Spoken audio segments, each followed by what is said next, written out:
All right, shalom, shalom. Shalom. First and foremost, we're going to give all praises, honor, and glory to Yahweh, Ba'ashem, Yahushai, Ba'ashem, Kakudash.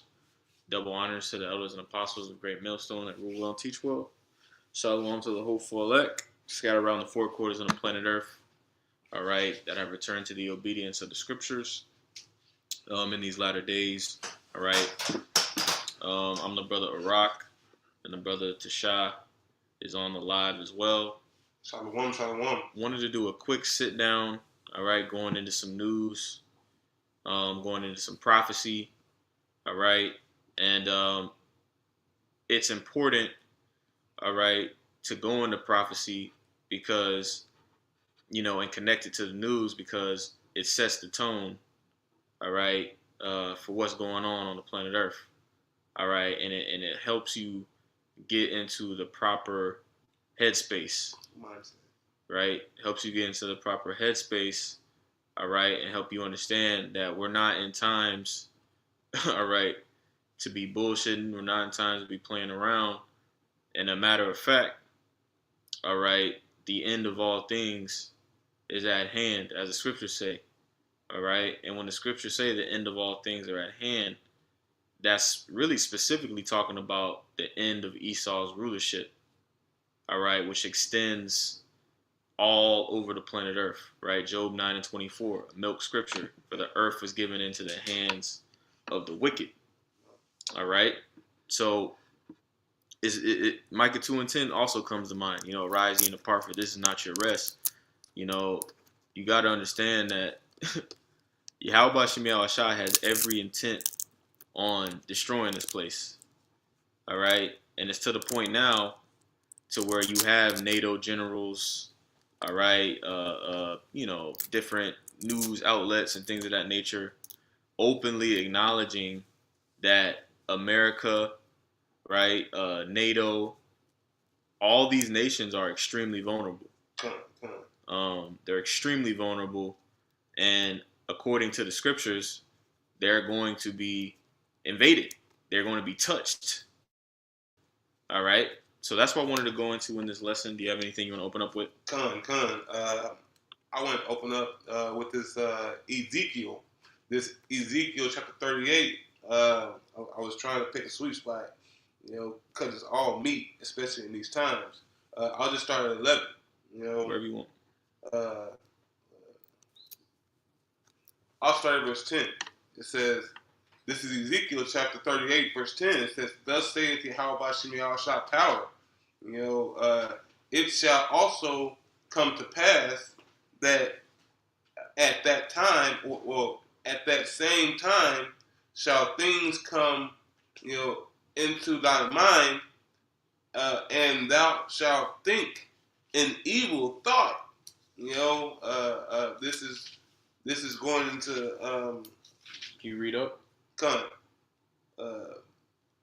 You want to start at 8 or 9? Come. Wherever you think is good.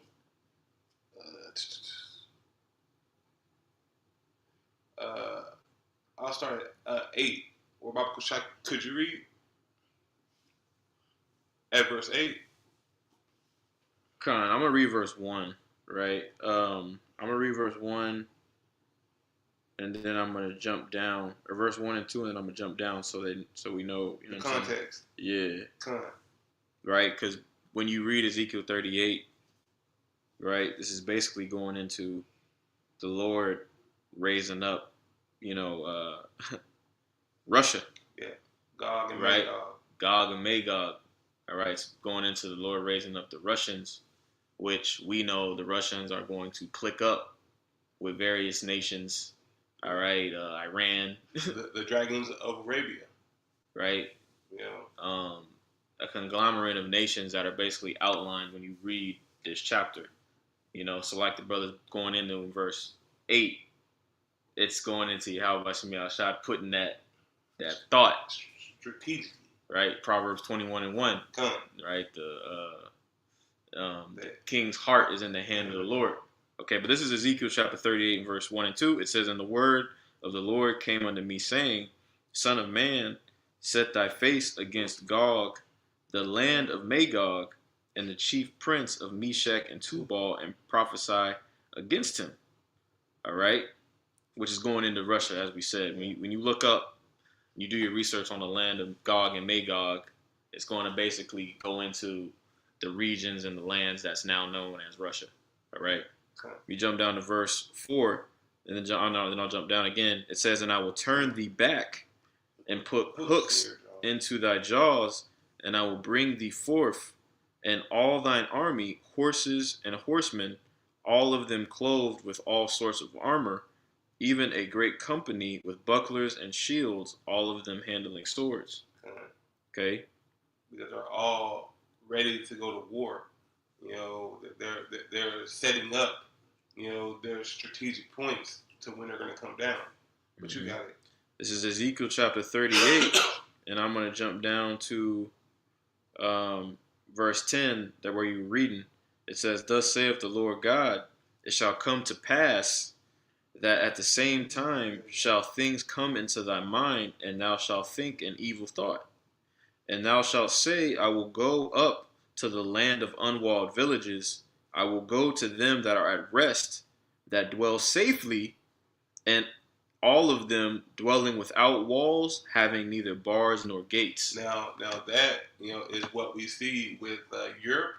Like Spain, Germany, the UK, but especially Babylon the Great. It's going to be a trickle down effect. It's just not going to go straight to the big dog. It has to be strategically planned out, and Israel is a part of that too. Whether you can see it or not, but you got it. Yeah, I want to get that word safely, right? Because that precept goes well with the lesson, because Americans, especially, right, Yep, have a false sense of security when it comes to their livelihood, right? What is that in Psalms? What is it, Psalms 10? I shall never be moved, right? Roughly paraphrasing. I'll find that in a second. But I want to get that word safely, right, in that verse, just for edification. All right, it's Ezekiel 38 and 11. It's that word safely. It says, Strong's H 983. It says security, yes, right? It says properly a place of refuge, right, which is what America has basically been for quite some time. You make a point? Because it hasn't been touched. Mm-hmm. Their only wars have been internal wars, like civil wars, Mm-hmm. or them coming up against Gad. So they haven't really had the notion of somebody coming in from an outside source. Mm-hmm. All right, but you got it. Yep. It says properly a place of refuge, safety, both the fact and feeling, assurance, confidence, hope, right? So that's a large reason why America's had a lot of people come over here. It's not just because the opportunity monetarily, all right, that's a big part of it too, all right, but also it's looked at as a safe haven, all right, if you coming from a war-torn country, all right, or just a unstable nation. And so, like, if I cut you off, the reason why those countries are coming from a war-torn country is because America is causing the war. Destabilizing. Yeah, he's destabilizing the region. Yep. All right. So now, because of all this and him going over there, he has a sense of pride. Mm-hmm. He thinks he can't be touched. All right. He thinks, oh, y'all gonna come over here because my army is so vast. But look at you right now. You got it. Let me find this in Psalms 10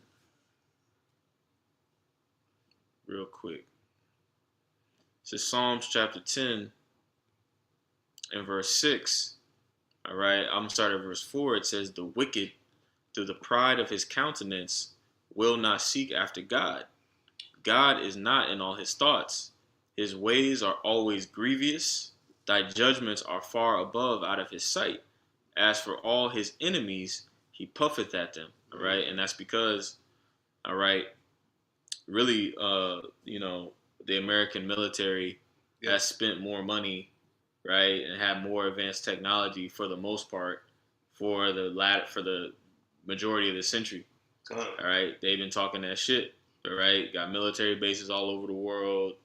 The Navy, the Army, these different special forces units, right?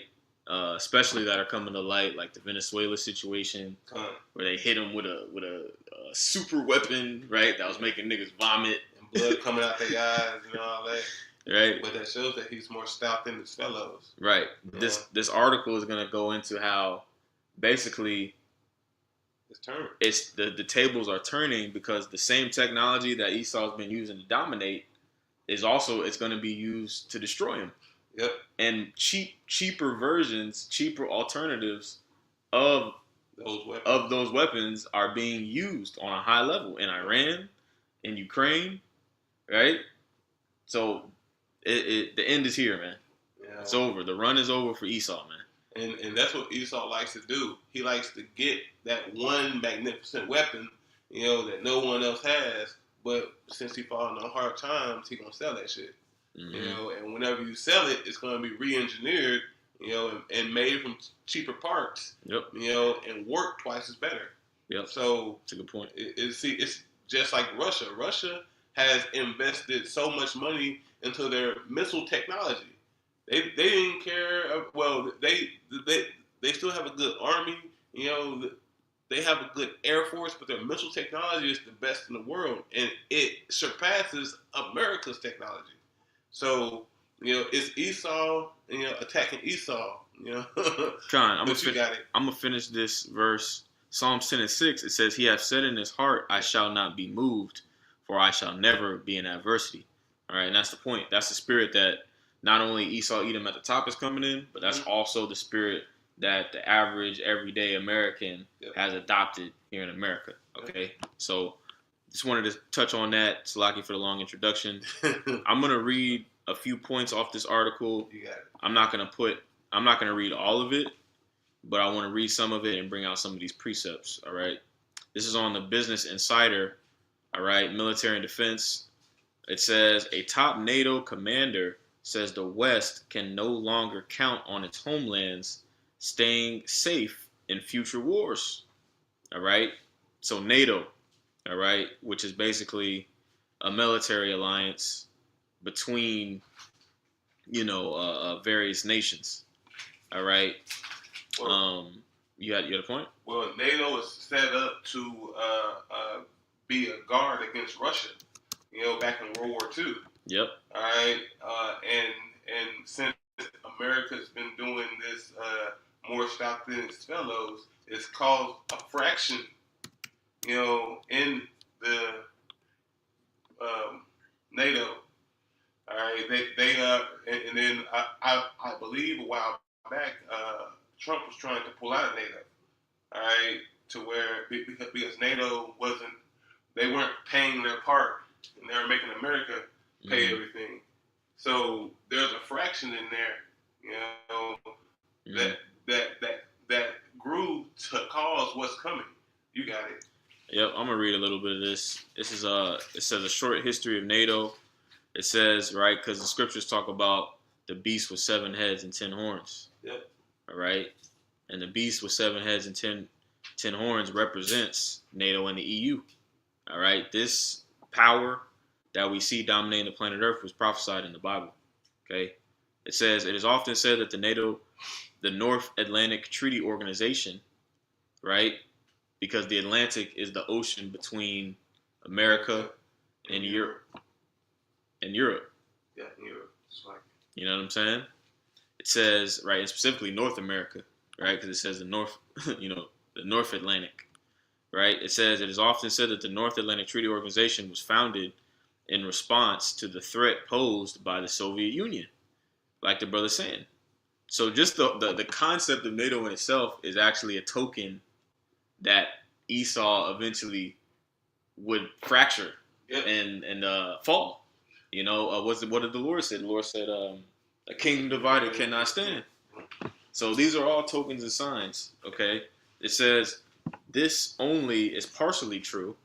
It says, in fact, the alliance creation was part of a broader effort to serve three purposes: deterring Soviet expansionism, forbidding the revival of nationalist militarism in Europe through a strong North American presence on the continent, talking about America, Yep. and encouraging European political integration. So the EU, Yep. right? Which the whole point of politics, if you didn't know, is to control resources. Control right? resources. Like no, you got it. Go ahead. It's like it. No, you got it. Like the elder was saying in the lesson about fascism. Yep. Fascism is a combination between your political system and corporate entities. They work together. They work hand in hand. So when the scriptures talk about the whore, which is America, riding upon the beast, okay, this is all symbolic, okay, of this system that we're living underneath. You know? Do you have a point? Well, I was going to say, because you said it's the control of resources, but it's control of the human resources. Right. It's the people.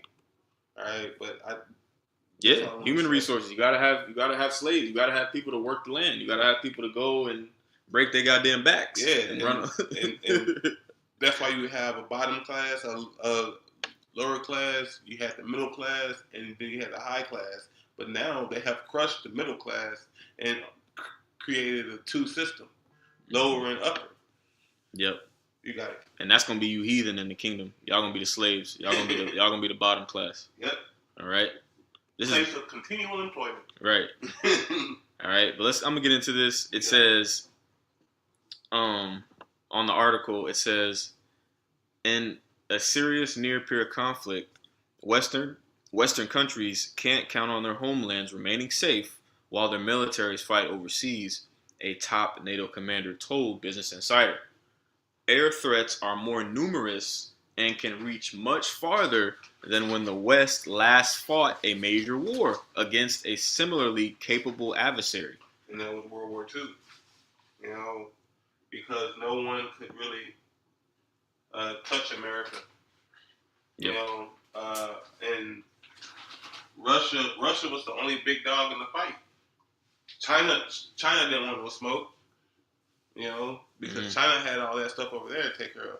Yep. But you got it. No. It's an important point because, like, we're going into, America has the oceans, like, it has relied on the Atlantic and the Pacific Ocean as its primary means of defense. Yeah. You know, right. And they never built up like walls or anything.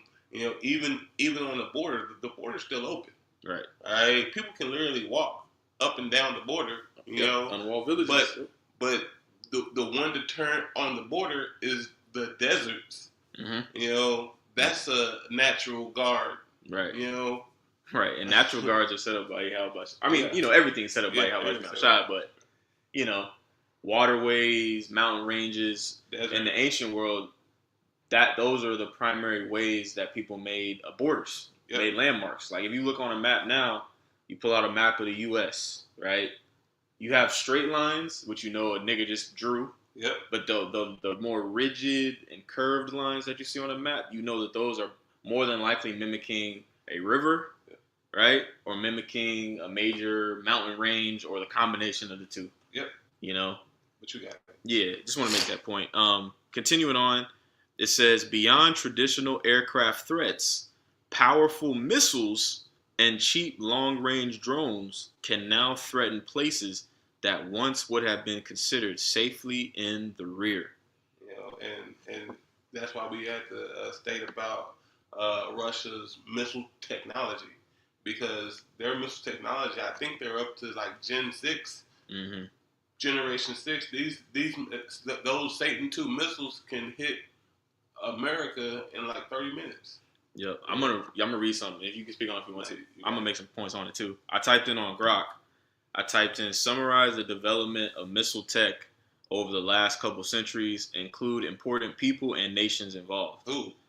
And it says missile and rocket technology evolved from simple unguided fireworks and war rockets in ancient and medieval times to sophisticated guided ballistic and cruise missiles today. Yeah, like the Tomahawks. Mm-hmm. The Tomahawks is a cruise missile, right? It's the fire and forget, you know, and but they cost millions of dollars to make. Mm-hmm. You know, they have dumb missiles, you know, missiles that you need to be guided with a laser or on-site firing, Mm-hmm. where you have to see your target.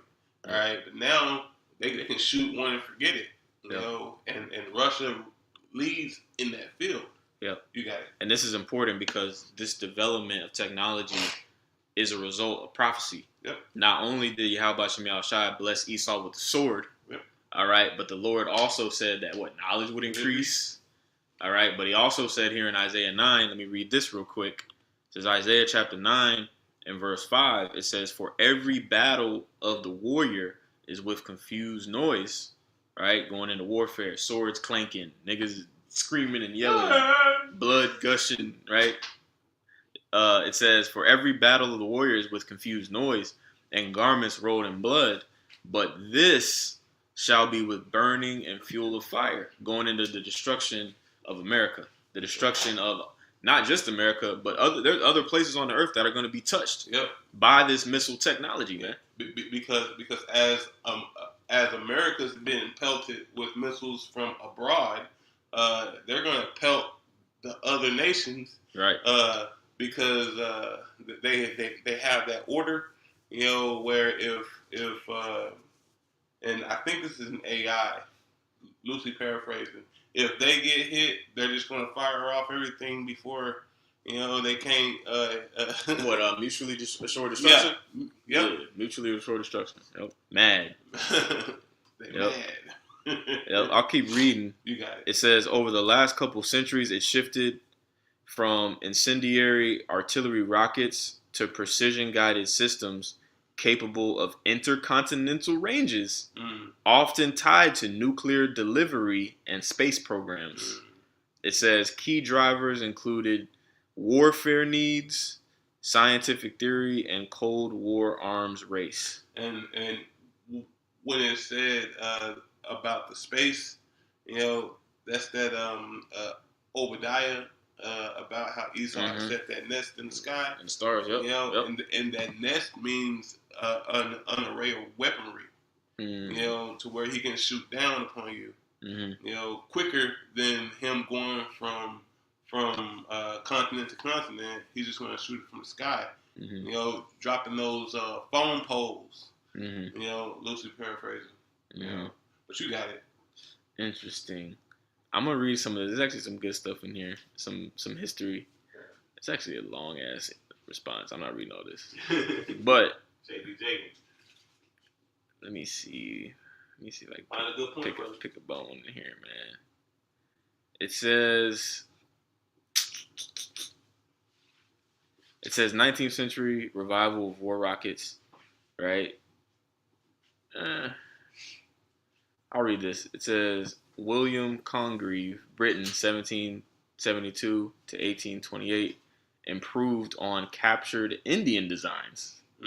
It says his Congreve rockets, developed 1804 to 1808, used metal cases, stick stabilization, and ranges up to 1 to 2 miles.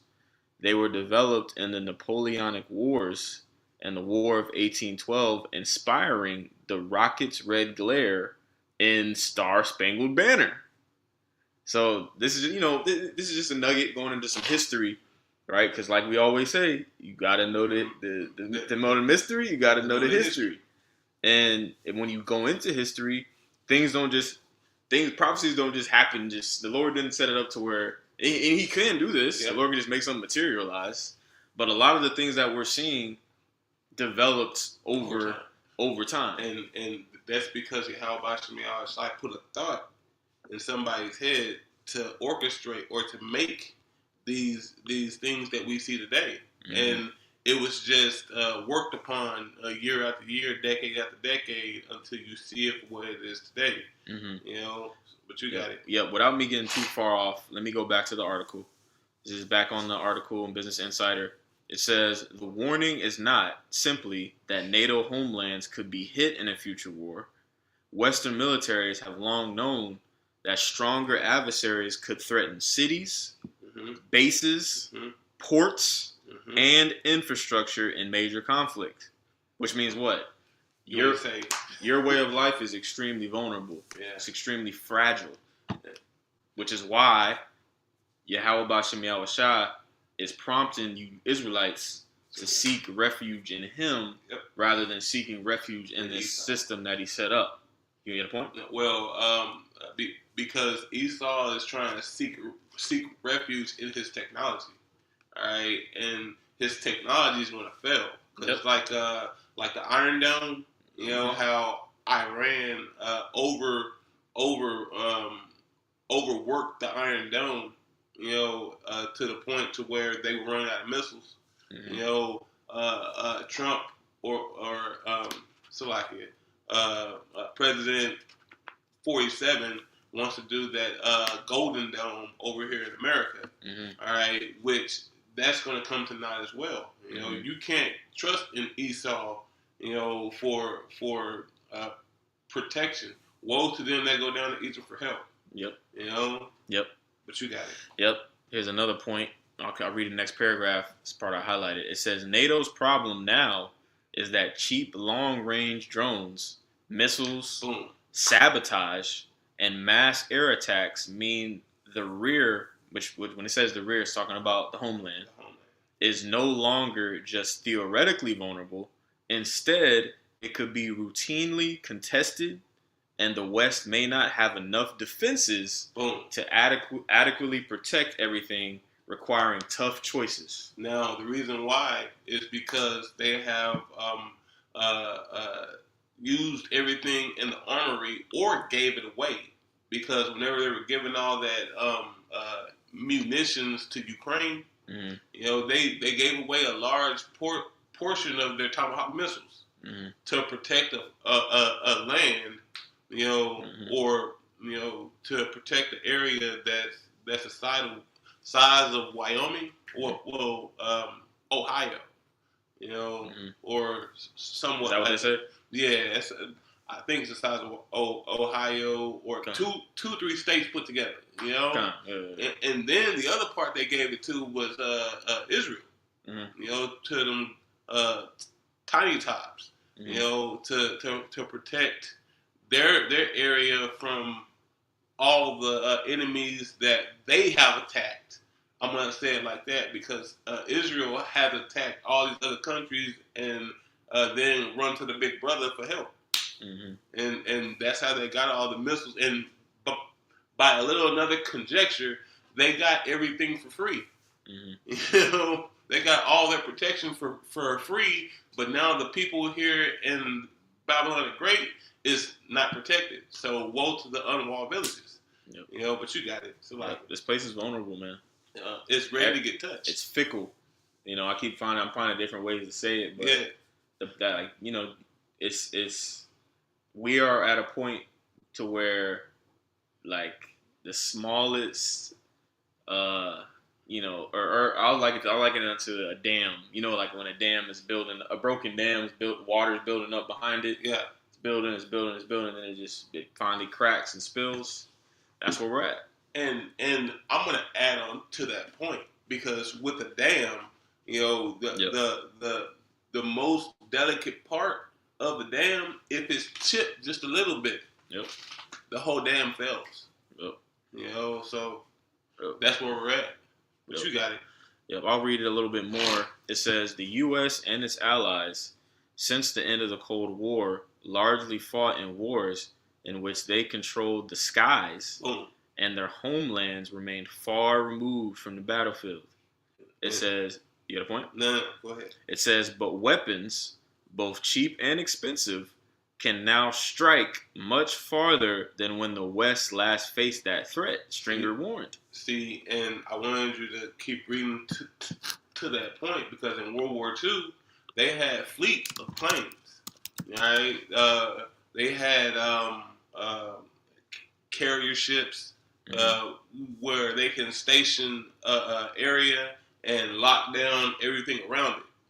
That World War II was great on that because China tried to develop their own fleet of carrier ships, or Japan tried to develop their own fleet of carrier ships, Mm-hmm. and that's how that war went to the end that it did because America decimated their shit, Mm-hmm. and no one else had that technology. All right, so they overpowered them. All right, but with Russia developing this missile technology, it costs a lot less than a carrier ship, but it does twice as much damage. Yep. And Revelation 9 goes into World War II. World War II. Right? When it talks about those locusts. Yep, locusts. When their heads were like crowns of gold, right? That goes into that technology, or the warplanes. Yeah, the stinger in the back. Oh. Because it was like a scorpion. Right. Right. Yep, that's a good point. This is back in Business Insider. It says, and I have a precept real quick. This is it says, but weapons, both cheap and expensive, can now strike much farther than when the West last faced that threat, Stringer warned. He said many longer range weapons during the Cold War had standoff ranges measured in hundreds of kilometers or miles. We're now talking thousands of miles. Now, let me get this real quick. This is in 2 Ezra chapter 16. Boom. And verse 13. It says, for strong is his right hand that bendeth the bow. His arrows that he shooteth are sharp, and shall not miss when they begin to be shot into the ends of the world. So that means that they're not going to crash into each other. It's going to be set up to hit this point. All right? Yep. And just like those missiles that they shot over there in Iran that hit that school of 163 little girls. Yep. The bombing. Oh, that was an accident. Nah, that wasn't an accident. You chose to pick that coordinate. Mm-hmm. You chose that. Yep. So just like in today, these nations have missile technology that they're going to choose to hit exactly where they want it to hit. Yep. And this is all the judgment of the Lord. All this is Yahweh Shemi Al-Shai. This is what people are not considering and thinking about. There's a reason why millions and millions and millions of missiles have been created and stored in various places and silos all over the planet Earth. All right? They're all going to be utilized. All right? The scriptures say the Lord didn't create anything without a purpose. Yeah. So guess what? These missiles are coming to a city near you, man. All right? And really, that's why we know the only logical, when you understand the scriptures, the only logical deliverance is a chariot. The only way out is up. Yep. To be beamed up and to be protected and shielded from destruction. Were you reading that Wisdom of Solomon 5? I haven't read it yet. You want me to pull it? Bible Kashar, pull that Wisdom of Solomon 5. We can jump straight to the point. Start at 20. Wisdom of Solomon chapter 5 and verse 20. It says, his severe wrath shall he sharpen for a sword, and the world shall fight with him against the unwise. Go to 21. It says, then shall the right aiming thunderbolts go abroad, and from the cloud, as from a well-drawn bow, they shall fly to the mark. I just wanted to pull that because it connected to the precept that you brought out previous to it. Because Yahweh Shemi Al-Shai is going to let all these missiles hit their mark, just like whenever the chariots are firing over here on Babylon the Great. That heat that they're firing out is strategically going to hit particular places. Yeah. Okay. Yeah. I'll finish this out. All right. Continuing on the article. All right, this is the last part that I have highlighted. Okay. It says, the war is also showing how drone threats can emerge far from the front. Ukraine, for example, smuggled drones into Russia Boom. and launched them at airfields in an operation that is said to hit 41 Russian warplanes. Operation Spiderweb causing that's what the Ukrainian smuggling operation was called. Operation Spiderweb caused an estimated $7 billion in damage. Current and former military officials have said the West must study that operation closely as a new type of tactic and threat. And that with all the migrants coming over here, Boom. Yep. You don't know what they have. Exactly. You know, and the people. Yep. I mean, and what we just stated, going into how the border's not defended. You know, it's a natural barrier, but you know, it can be penetrated. Yep. You know, also with the missile technology, you know, if you fly low enough, you can get underneath the radars. Mm-hmm. You know, these radars, your weaponry isn't going to save you. You know, so how about Shimei Shai has, you know, set this thing up perfectly. Con. You got it. Con, that's it. You got any precepts to bring out? Con, well, hey, just wanted to go into that. You know what I'm saying? Bring out some points on the article. Lord willing, it was edifying. The water for the brothers that tuned in. With that, I'm going to give all praises, honor, and glory to Yahweh, Ba'ashem, Yahushai, Ba'ashem, B'Kakodash. Double honors again to the elders and apostles of Great Millstone that rule well and teach well. All the Akim, brothers and sisters. And shalom to the next lesson. Shalom and shalom.